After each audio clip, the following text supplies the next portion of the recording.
everyone, welcome back to I Dream of Homestead. I'm Josephina, and because soup and stew season is right around the corner, I want to share with you guys one of my most favorite and simple soups, carne en su jugo.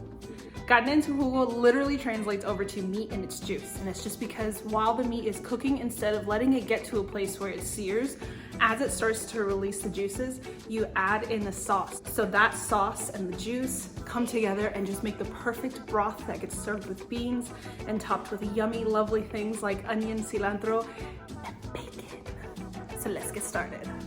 First thing I did before I did anything else was to cook a pot of beans, and I'm gonna show you guys how I did that in the next clip. So for these beans, I washed 2 cups of Peruvian beans. You can use whichever beans you prefer. I've also added in 1 bay leaf, half of an onion with the bottom still attached so that it stays together, then 2 cloves of garlic,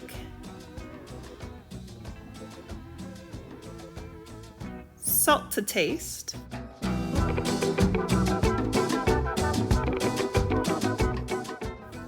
and I also added in 1 jalapeño.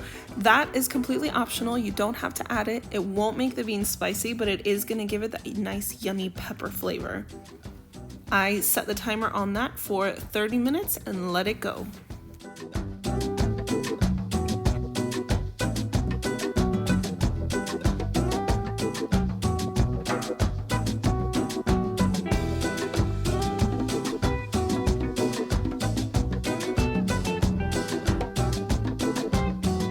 Now the next thing we're gonna do is to cook off this bacon. So what I like to do is I like to put it on a sheet pan that I've lined with foil for easy cleanup later. And then I'm gonna set my oven to 400 and I'm going to immediately put it in so that while it's preheating, the bacon gets to slowly come up to temperature with the oven, which will help reduce the shrinkage on it. Okay. So it's turned on, bacon's going in. Once that bacon comes up to temperature, then I'm gonna set a timer anywhere from 10 to 15 minutes. It just really depends on your oven, so keep an eye on it once you hit that 10-minute mark and just figure out from there if you need a little bit more time on it. The next thing I'm gonna do is to make the sauce, because once this meat gets to that point where it's releasing the juices, I'm gonna immediately pour in the sauce, so I wanna have that ready. And the great thing about this is that the sauce requires no work ahead of time. It's all the ingredients raw, blended up. All of the ingredients are going to be down below in the description box with the amounts, but the first ingredient I'm gonna add is a pound of tomatillos. I've already peeled and washed these. You just wanna wash them until that sticky substance comes off on the outside. The next ingredient I'm gonna add is 1/4 of a large onion. I have a red onion, but that's just because it's what I had in the fridge left over and I didn't want to waste it. So if you have any other kind of onion, that's totally fine. So I'm gonna add that in. I'm also adding in 10 cloves of garlic. You can add more or less depending on your taste. And I have 2 chile puya only because I don't have anything else, so I just ran out to the garden and I grabbed 2 green ones. If you have jalapeños or serranos, you can add that. You can do one at a time until you figure out the heat level of those specific peppers, and then you can add more or less just depending on your taste. So I'm gonna add both of those right in. And look at me, guys. I'm being a big girl and I'm growing up and remembering to defrost my broth ahead of time. So I have some beef broth that I had in the freezer from boiling meat. I've told you guys this before. I tell it to you guys on my Instagram stories. If you have to boil meat, turn it into broth, and it's so simple. To turn it into a broth, I add bay leaf, garlic, part of an onion, a lot of peppercorns, and salt, and I let that boil with the meat so that when the meat's done and I remove it, I can strain out all the ingredients and then put it in a container and freeze it. You can also can it if you have enough. If you do have vegetables, you can add carrots, celery, whatever vegetable scraps that you have left over and saved, you can add that in there as well, and it's just gonna give the meat more flavor as well as turn it into a stock that you can freeze and use for later. So I'm for now gonna add in just 2 cups of this broth.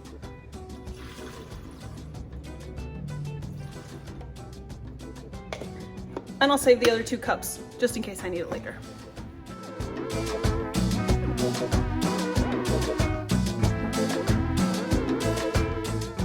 here I have 2 pounds of flank steak. I am going to cut this as small as I can. You're gonna want this into some pretty bite-sized chunks because that way the meat will cook a lot quicker for you and it's also easier to eat. So I like to start by slicing it into some thinner strips.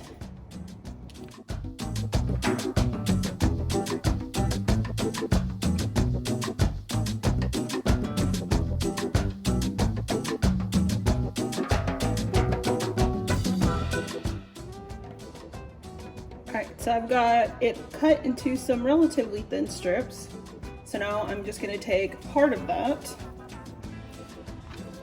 about half, and now I'm going to start chopping it this way so that I can get some really small pieces.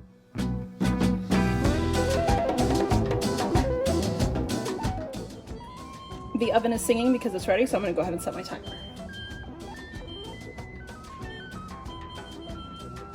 And I'll show you guys. That's about the size chunk that I am making for mine.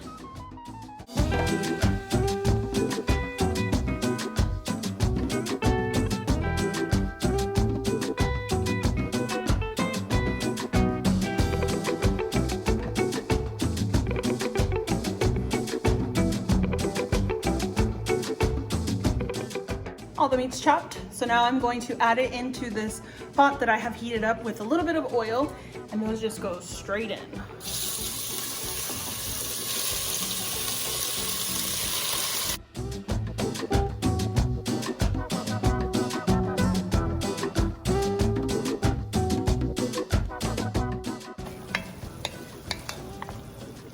Okay, so I've just been stirring this occasionally. And you can see how the meat has started to release all of its juices in there, and I don't want that to cook away. So now is the point where I add in all of this sauce that I made.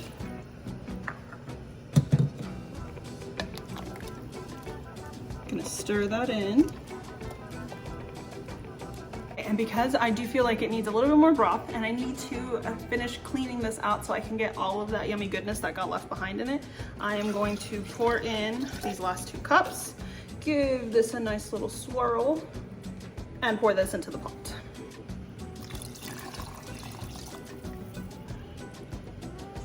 Clean blender.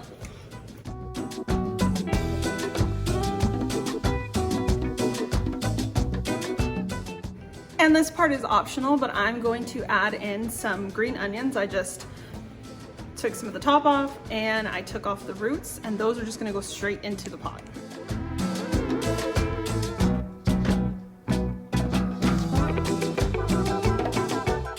So I'm gonna let this cook with the lid on and let that come to a boil. I didn't want to add any salt into that just yet because when I made that broth, I had salt in it, and so I don't want to overdo it, especially when you boil things. After a while of it boiling, it concentrates that salty flavor.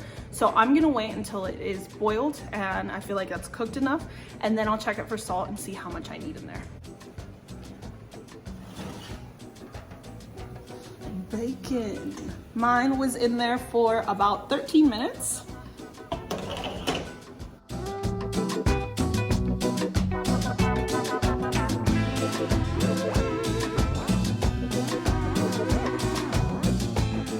So I did, for my family, about 2 slices of bacon per person, so I've got 8 slices here. You can 100% do more. There is zero judgment on that. I honestly would do more. I just don't feel like going through and baking more right now.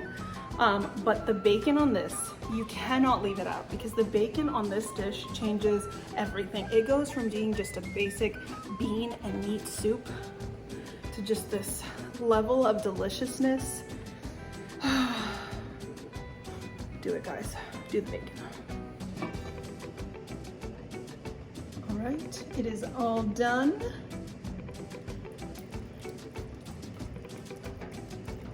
Yum. All right, so now I'm gonna show you guys how to serve this. All right, so first thing I'm gonna do is I'm taking a scoop of the beans that I cooked. You can add more or less depending on how much you like that. Now I'm gonna add in some of the beef. It only boiled for about 10 minutes. It's just long enough to cook off those raw vegetables. And I'm gonna add in some of the broth.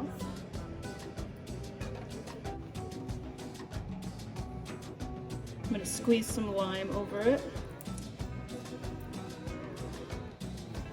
Gonna add in some onion. And at this point I would add in cilantro, but I couldn't find any anywhere, unfortunately.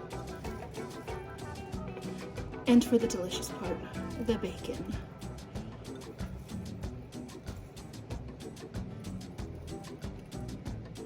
Look at it, guys. Look at all that bean, bacon, and meat. Delicious glory. I am really sad that there's no cilantro, but like I said, I literally went to so many stores and I just didn't find any. So I am sowing some seeds this weekend though for cilantro, so hopefully that won't be an issue for me at all this fall.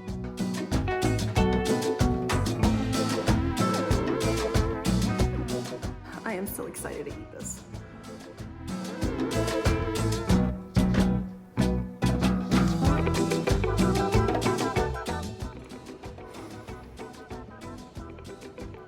You guys, this whole thing took me 40 minutes to make. And that's just because I had to go and chop all the meat. So if I had meat that was already pre-cut, that would have been even faster. This is the quickest, most comforting, delicious meal.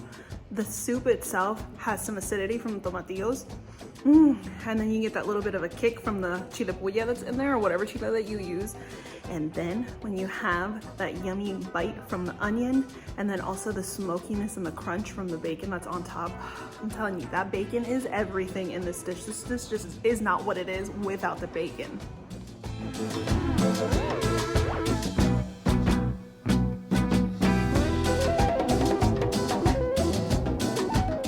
The beans in there are just a nice way to round things out. My oven finally stopped making noise. Thank God. So I cooked my bacon on a sheet pan, but if you would like, you can also cook the bacon in the pan, already chopped up. Cook it in the pan, remove that bacon, and then add the beef to it. I do it this way so that I'm using less of that bacon grease in there. And then on top of that, you can add in the green onions right after you pull out the bacon to saute, just before you add in the meat. I prefer to add it in after because then they'll still have a bite to them. And I love having that bite. And then the fresh onion on this, you need both. You need that onion and then you need the fresh onion.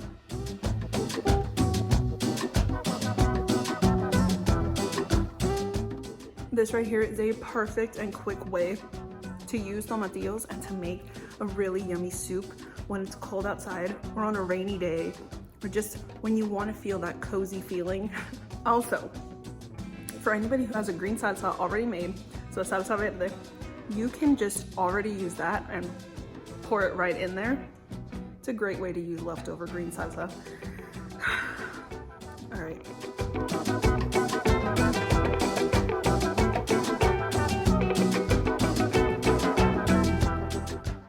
That is it for today's video. I hope you guys enjoyed. If you did, please give it a thumbs up. Let me know down in the comments if you give it a try and what you think. Don't leave out the bacon. And if you haven't already, I hope that you're willing to hit that subscribe button and stick around with me for a while on my journey to becoming a homesteader.